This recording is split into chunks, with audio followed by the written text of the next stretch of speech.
Senator انوار اللہ کاکڑ جائیں گے تنگی شکریہ جناب چیئرمین. مرحومہ کریمہ بلوچ کے حوالے سے کچھ دوستوں نے یہاں پہ بات کی، اور میں سمجھتا ہوں کہ حقائق کے تقدس کے لیے اس کانٹیکسٹ کو ایکسپلین کرنا، اس پیرائے کو بتانا کہ واقعہ کیا ہوا ہے، شاید ایوان میں اور باقی پاکستان میں بہت سارے لوگوں کو حقیقت کے چند نوانسز ہیں، چند پہلو ہیں، ان کا ادراک نہ ہو یا جاوید علم بھائی میں صاحب. اس کے نہ ہو. مرحومہ کریمہ بلوچ، ان کا انتقال پچھلے ماہ کینیڈا میں گھر سے غالباً نکلنے کے کوئی 24 یا 48 گھنٹے کے بعد کینیڈین اتھارٹیز کے علم میں آیا کہ وہ ڈسیزڈ ہیں، اب اس دنیا میں نہیں رہی ہیں، جب ان کی مسنگ رپورٹ وہاں پہ درج ہوئی. جناب چیئرمین، یہ بتاتا چلوں کہ مرحومہ بی ایس او آزاد کی چیئرمین تھی، اور پچھلے سال غالباً راکھی بندھن کوئی ریچول ہے، کوئی ایک دن ہے جس میں انہوں نے prime minister of India Modi سے بحیثیت ایک بین اپیل کی تھی کہ پاکستان کی انٹیگریشن میں وہ کوئی کردار ادا کریں اور ان کی مدد فرمائیں. ہاں، ہمیں ان کے افکار سے اختلاف تھا، اختلاف نہیں تھا بلکہ شدت کے ساتھ اختلاف تھا. وہ پاکستان کو انڈو پہ یقین کرنے پہ یقین رکھتی تھی. جو پاکستان کے خلاف ملیٹنٹ آرگنائزیشنز ہیں ان کے ساتھ بی ایس او آزاد کے تانے بانے ملتے تھے.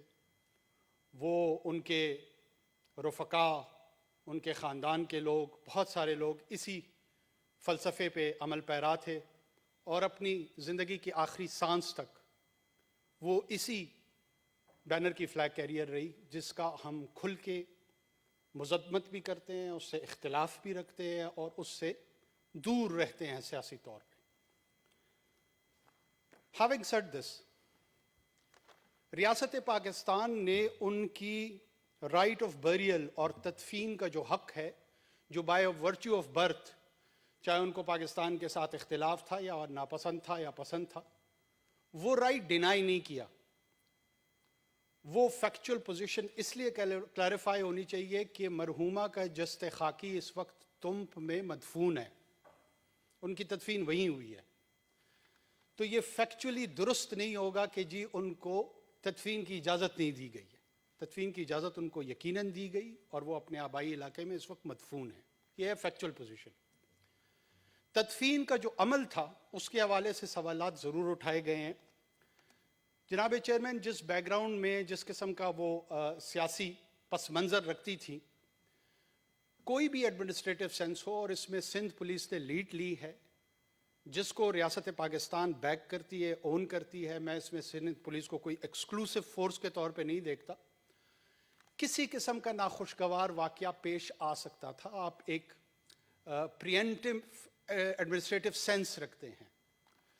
انہوں نے ایک ایمبولنس میں ان کی والدہ، جو کہ 2 گاڑیوں میں ان کے لواحقین، ان کے باقی رشتہ دار ان 2 گاڑیوں میں تھے، اور جسد خاکی کو ایمبولنس میں رکھ کے پولیس پروٹیکشن میں اسکارٹ کیا گیا فرام ون ڈسٹرکٹ ٹو اندر. یعنی کراچی سے وہ بیلا ڈسٹرکٹ پولیس نے اس کو ٹیک اوور کیا، پھر بیلا سے تربت پولیس نے ٹیک اوور کیا، اور جو دفن ہونے کی جگہ تھی وہاں تک پروٹیکشن پرووائڈ کی گئی. اب اگر آپ اس کو کنسٹرو کریں گے اور کہیں گے کہ جی میت اغوا ہو گئی، کل کو لوگ لیڈی ڈیانا کی جو میت تھی اس کو اسٹیٹ بیریل دیا گیا، اسٹیٹ پروٹیکشن دی گئی، اس کی بھی انٹرپریٹیشن اگر ایسے لوگ کریں جو کہ ان اتھارٹیز پہ ان کی موت کے حوالے سے سوالات اٹھاتے تھے، اور کہیں گے جی ان کی میت اغوا ہو گئی، تو یہ بڑی مس لیڈنگ اسٹیٹمنٹ ہوگی. اس کا حقیقت سے کوئی تعلق نہیں ہے. کسی نے کسی میت کو اغوا نہیں کیا. جو پروٹیکشن تھی وہ پرووائڈ کرنا گورنمنٹ آف دا ڈے کا، پروونشل گورنمنٹ کا، فیڈرل گورنمنٹ کا، دونوں کی ذمہ داری تھی. باقی بات رہی ان ریٹرکس کی. دیکھیے، یہ سوال ہم سب اٹھائیں گے. کچھ لوگ ہمیں گالیاں دیں گے اس فورم پہ، اور کچھ ہمیں شاید اپریشیٹ کریں گے.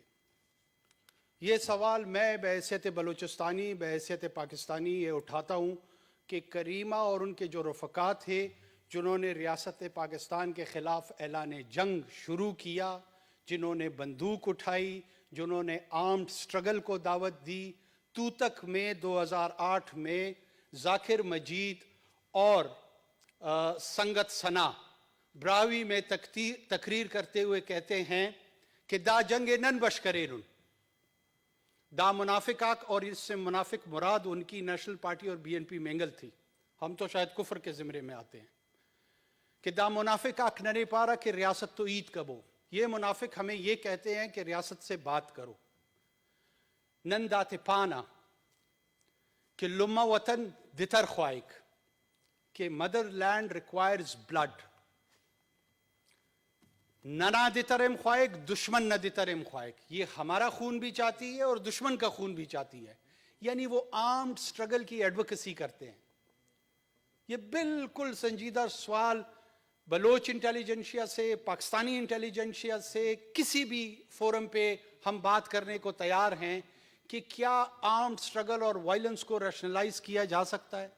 No matter how you masquerade it with the championship of human rights, no matter how you masquerade it with victim card, اگر وائلنس کی ریشنلائزیشن ہونی تھی تو پھر حکیم اللہ مسعود کی بھی ہو جائے گی۔ اگر وائلنس کی ریشنلائزیشن ہونی ہے پھر دنیا میں ہر طرف لبرل ڈیموکریسی ول ڈائی ڈاؤن، اور اتھارٹیرین اور فیشسٹ ریجیمز جو ہے جو یقینی وائلنس پہ رکھتے ہیں پھر ان کا دور دورہ ہوگا۔ یہ نہیں ہو سکتا کہ there will be a good violence and a bad violence, یہ نہیں ہو سکتا کہ ہماری جتنی سیکولر لبرل ڈیموکریٹک پارٹیاں ہیں وہ تو ریلیجس انسپائرڈ مذہبی، خصوصی طور پہ اسلام کے حوالے سے جو وائلنس ابھرے اس کو تو برا بلا کہیں، اس کو تو کنڈیم کریں، اس کے against invitation they of open criticism, لیکن اگر ایتھنیسٹی کے نام پر وائلنس ہوتا ہے، جب یہی گروہ اٹھتے ہیں اور ناظمہ طالب جیسی اکیڈیمیا کو، جو کہ ایک پروفیسر تھی بلوچستان یونیورسٹی کی، لیکن چونکہ وہ اردو زبان بولتی تھی، وہ اردو بولنے والے طبقے سے تعلق رکھتی تھی، انہوں نے ٹارگٹ کر کے ایلیمنیٹ کیا اس کو، اور بڑی بے شرمی کے ساتھ بی ایل اے نے اس کو ایکسیپٹ کیا، اس کی کوئی کنڈمنیشن نہیں ہوگی، اور اس کے لیے اتنا غصہ، اتنا نفرت نہیں ابھرے گی جتنا ایک نیچرل ڈیتھ میں کریمہ کی تدفین کے حوالے سے پیدا ہو رہی ہے۔ ریاست پہ یہ الزام لگایا گیا کہ کینیڈین اتھارٹیز معلوم کرے ان کا قتل کیسے ہوا ہے، میں وضاحت کرتا چلوں، وہ فوت ہو گئی، اور کینیڈین اتھارٹیز یہ کہہ رہی ہیں کہ there is no foul play in her death۔ اگر اس کے باوجود یہ اس ہاؤس کو اور اس ملک کو 22 کروڑ لوگوں کو یہ یقین دلانا چاہتے ہیں یا مس لیڈ کروانا چاہتے ہیں کہ اس میں کسی طریقے سے پاکستان کی اتھارٹیز کا ہاتھ ہے، تو آئیں سامنے بات کریں۔ ایک نیچرل ڈیتھ کو پولیٹیسائز کر کے ایک ایتھنیسٹی کو دوسرے ایتھنیسٹی کے خلاف کھڑا کرنے کی ہم مذمت کرتے ہیں۔ ظاہر سی بات ہے اس کے ارد گرد جو حقائق ہوں گے ان حقائق کو بیان کرنا ہمارا بھی مورل فرض ہے۔ اس سے پہلے ساجد صاحب سویڈن میں ان کی ڈیتھ ہوئی تھی، اس کو بھی اسی طرح ریاست پاکستان کے خلاف استعمال کرنے کی کوشش کی گئی۔ جب آپ کسی مخصوص ایجنڈے کے تحت ریپیٹیشن کے ساتھ سرٹن واقعات کو ایک خاص اینگل دینے کی کوشش کرتے ہیں تو آپ حقیقت کا بیان نہیں، پروپیگنڈا کر رہے ہوتے ہیں، اور یہی پروپیگنڈا کا اصول ہوتا ہے۔ ہم پاکستان کی سرزمین پہ جو بھی ملیٹنسی کرتا ہے، جو وائلنس کرتا ہے، اس کی کنڈمنیشن کرتے ہیں۔ پاکستان کی constitutional lawful law enforcement agencies جب اپروپریٹ فورس آف اپلیکیشن کرتی ہیں اور اس وائلنس کو کرب کرنے کی کوشش کرتی ہیں، اس کو ہم لیجٹمیٹ تصور کرتے ہیں، ہم اس کو درست تصور کرتے ہیں، یہ ان کا کانسٹیٹیوشنل اور لیگل مینڈیٹ ہے۔ انٹرنل آرڈر رکھنا according to the constitution and United Nations charter is the sovereign right of the state of Pakistan. اغوا آپ گرفتار کر لیں تو اس کو یہ اغوا کا نام دیتے ہیں۔ آپ مجھے بتائیں اسٹیٹ اتھارٹیز نے جب کسی کو اپریہینڈ کرنا ہو اس اپریہینشن کے عمل کو ایران میں گرفتاری کیا جاتا ہے، افغانستان میں گرفتاری کہا جاتا ہے، امریکہ میں گرفتاری کہا جاتا ہے، بلوچستان میں جب ہو تو وہ اغوا ہو جاتا ہے. یہ یونیک انٹرپریٹیشن سیمنٹکس الفاظ کے ہماری سمجھ سے بالاتر ہیں. ہم نیم پڑھے لکھے لوگ ہیں، ہو سکتا ہے کوئی سینئر ہماری رہنمائی کر دے. اس جملہ بازی سے حقائق نہیں بدل سکتے. ہزاروں افراد کا قتل کیا ان لوگوں نے.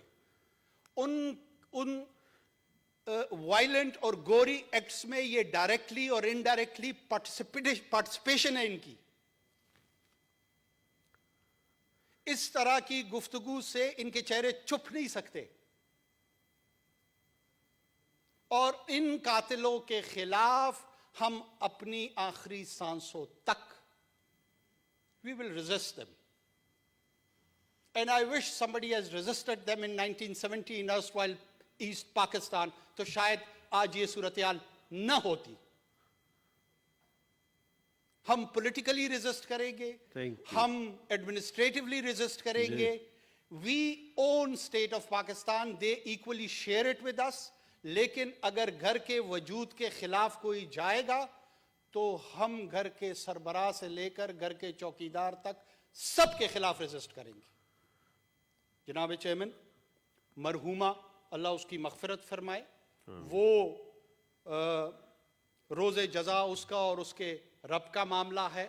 ہم اس کے لیے دعائے مغفرت کر سکتے ہیں ایسے موقع پر، لیکن حقائق کو مسخ قطعاً نہیں کرنا چاہیے. نہ کسی نے اس کی میت کو اغوا کیا ہے، نہ وہ کسی ایسے واقعے میں اس کا انتقال ہوا ہے جس سے وائلنس کا کوئی شائبہ پیدا ہو. لفظ شہادت استعمال ہو رہا ہے ان کے لیے جیسے کسی نے ان کی جان لے لی ہے.